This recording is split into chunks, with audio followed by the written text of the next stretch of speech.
The other interesting thing that happened in the past week that's not quite related to his disappearance is he, on the one-year anniversary of taking control of Crimea, there's this documentary that was issued and appeared on the Russian media in which Putin made some very, very actually surprising admissions that in fact the whole Crimean takeover was planned, that he personally was in control, and that he was ready to push the nuclear button if need be, if there was any resistance to that kind of stuff.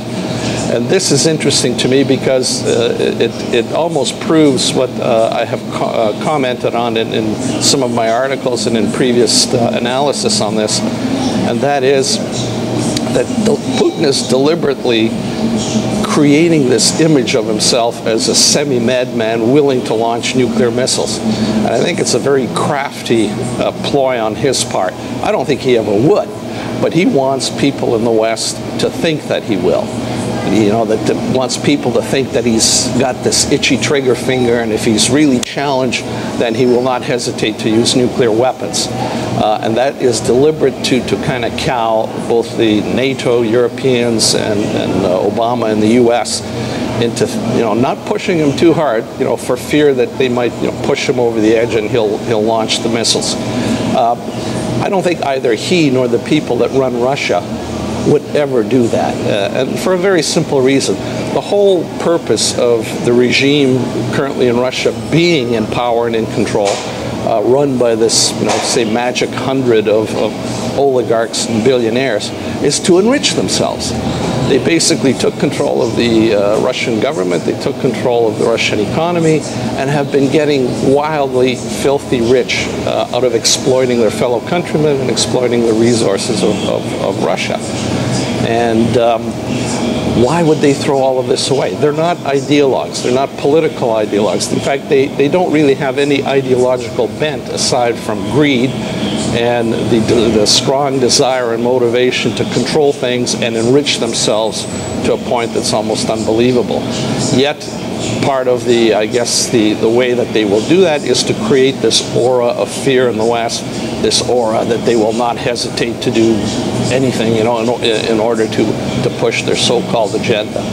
So, to me, that's just an extension of what Putin has been doing all along, and I think you will see this even further, because what is also obvious to me is that I think very shortly we will see a resumption of the aggression in eastern Ukraine. During this so-called lull brought about by the Minsk ceasefire, throughout all of that time, more Russian tanks, more Russian green men have been pouring across the border, and it's been very obvious that the Russian forces are building up their stocks and building up their personnel for the next push. And that is likely to come in the area of Mariupol. And the other part, like the propaganda piece about them being willing to push the nuclear button, plays into that. When the next push comes, it'll be a recreation of what's happening in Donbass, and they will keep escalating things until they achieve their objectives or until there's a big pushback from the West.